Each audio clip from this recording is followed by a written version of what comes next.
आपको अगर जय भीम से एलर्जी है तो आपको भारत छोड़ना पड़ेगा।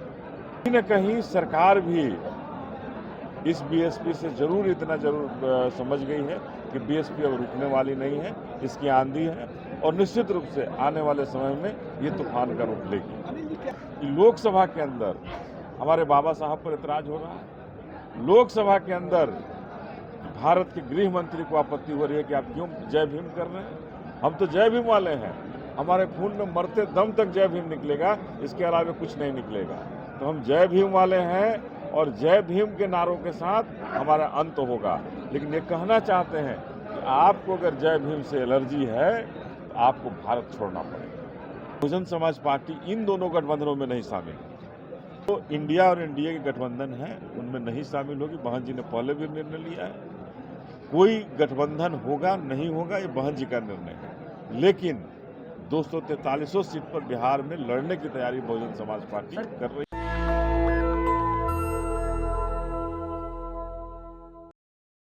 जय भीम। आज संत रविदास जी की जयंती मनाई गई यहाँ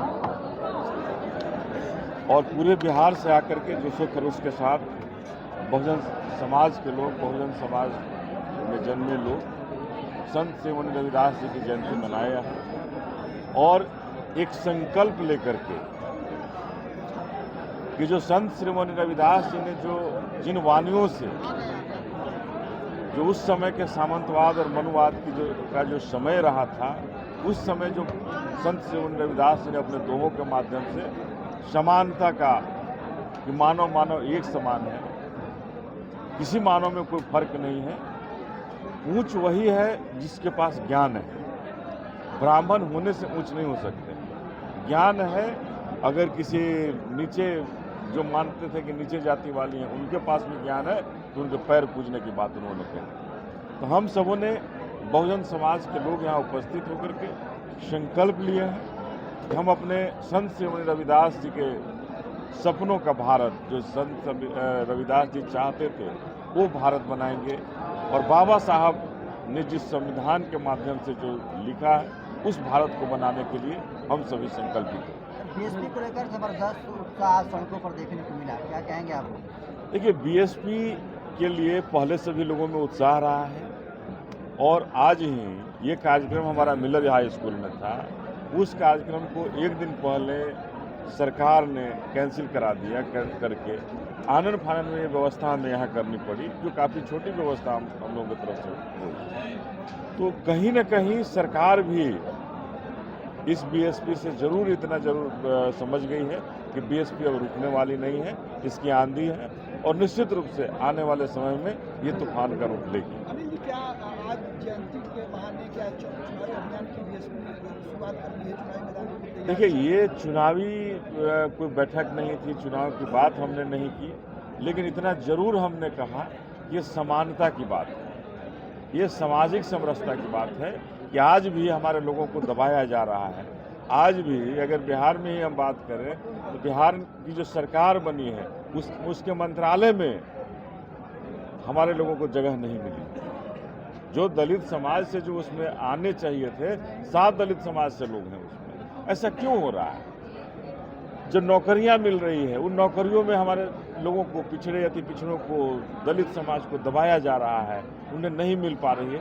तो कहीं न कहीं ये देश बाबा साहब के संविधान से नहीं चल रहा है। उनकी पटरी पर लाने के लिए और बाबा साहब के संविधान पर चलाने के लिए हम सभी संकल्पित हैं। और यहाँ आज जो भीड़ आई है ये उसी के लिए आई है कि आज क्या ऐसा हो गया कि लोकसभा के अंदर हमारे बाबा साहब पर इतराज हो रहा है, लोकसभा के अंदर भारत के गृह मंत्री को आपत्ति हो रही है कि आप क्यों जय भीम कर रहे हैं। हम तो जय भीम वाले हैं, हमारे खून में मरते दम तक जय भीम निकलेगा, इसके अलावा कुछ नहीं निकलेगा। तो हम जय भीम वाले हैं और जय भीम के नारों के साथ हमारा अंत होगा। लेकिन ये कहना चाहते हैं कि आपको अगर जय भीम से एलर्जी है तो आपको भारत छोड़ना पड़ेगा। इसी साल विधानसभा के चुनाव है सर, लोग कह रहे हैं कि इस बार हम लोग मजबूती से लड़ेंगे, आप लोग तैयार हैं? आपके समर्थकों कार्यकर्ताओं का कहना है कि एकदम मजबूती से लड़ेंगे। निश्चित रूप से तैयार हैं। ये पूरे बिहार में 243 सीट पर हम लड़ने की तैयारी कर रहे हैं और पूरे बिहार में एक जोश है और हम एक दावे के साथ कहना चाहते हैं, विश्वास दिलाना चाहते हैं कि इस बार बहुजन समाज पार्टी की सरकार बनेगी। बिहार में कोई ऐसा दल है जो दलित पिछड़ों के लिए अच्छे से काम कर रही है, ईमानदारी से काम कर रही हो? अगर कोई हो तो आप ही नाम बता दें। दलितों की बात करने वाले लोग हो सकते हैं, लेकिन दलितों के उत्थान की बात कोई नहीं करता। माजिद भी कल बाबा साहब के संविधान की बात कोई नहीं कर सकते हैं। संविधान को बचाने वाले नहीं है। संविधान की किताब लेकर घूमने वाले बाजार में बहुत लोग हैं, लेकिन संविधान को अक्षरशः कहे कि इसी संविधान को लागू करके भारत को लागू कराएंगे, ये सरकार ने नहीं। जीतन मांझी कल दलित समागम कर रहे हैं, कह रहे कि हम अधिकार दिलाएंगे जिनको पीछे छोड़ दिया गया समाज। मुख्यमंत्री तो थे 1 साल, लगभग 1 साल मुख्यमंत्री थे। कौन सा अधिकार उन्होंने दिलाया था? अभी भी केंद्र में मंत्री हैं, कौन सा अधिकार उन्होंने दिया? अभी तो है उद्यम के मंत्री। तो किसी दलित के बेटा को, किसी दलित की बेटी को कह दे कि हम उद्योग धंधे दे रहे हैं, क्यों नहीं कह पा रहे हैं? तो हम केवल लॉलीपॉप दिखाने के लिए हैं क्या कि हमारे समाज को लॉलीपॉप आप दिखा रहे हैं? ये जो लोग हैं, ये जनता को गुमराह करने वाले लोग हैं, ढकोसला वाले लोग हैं, और केवल अपने सत्ता पे कब्जा करने के लिए, ये हमारे समाज को गुमराह करने के लिए ये नए नारे के साथ, नए नामों के साथ आने वाले लोग हैं। जनता समझ चुकी है और बहुजन समाज इनके चेहरे का नकाब हटा चुका है और देख चुका है कि कभी भी हमारे समाज के सर, इस बार विधानसभा चुनाव में गठबंधन करेगी सर, या फिर अकेले लड़ेगी चुनाव? देखिए, बहुजन समाज पार्टी इन दोनों गठबंधनों में नहीं शामिल है। तो इंडिया और एनडीए के गठबंधन है, उनमें नहीं शामिल होगी। बहन जी ने पहले भी निर्णय लिया है।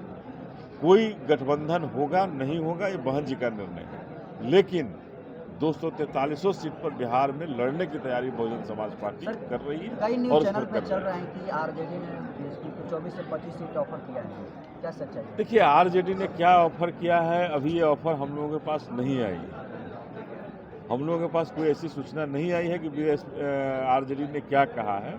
लेकिन इतना जरूर है कि बहुजन समाज पार्टी 243 सीट पर लड़ रही है और 24-25 पर लड़ने वाली नहीं है बहुजन समाज पार्टी, क्योंकि सरकार हमें अपनी बहुजन समाज पार्टी की बनाई। 2020 में एमआईएम से आप लोगों का गठबंधन था, क्या फिर इस बार गठबंधन होने जा रहा है एमआईएम के साथ? देखिए, अभी किसी से गठबंधन की बात नहीं हो रही है। अभी हम अपने समाज में जो शोषित दलित वंचित वर्ग है, उस समाज में लोगों को जागृत कर रहे हैं और पूरे समाज को बहन जी ने स्पष्ट निर्देश दिया है कि जो पिछड़े अति पिछड़े जो लोग हैं, उनको जोड़ करके बहुजन समाज पार्टी अपनी दमखम उठाएगी। कल बजट पेश होगा बिहार का, क्या उम्मीद करते हैं कि कुछ मिलेगा इसमें बिहार को? इस बजट से क्या उम्मीद कर सकते हैं? जहां हमेशा शोषित दलित वंचितों को ठगने वाली सरकारें रही हैं, हमारे छात्रों का क्रेडिट कार्ड खाने वाली है, हमारे छात्रों की छात्रवृत्ति खाने वाली सरकार है।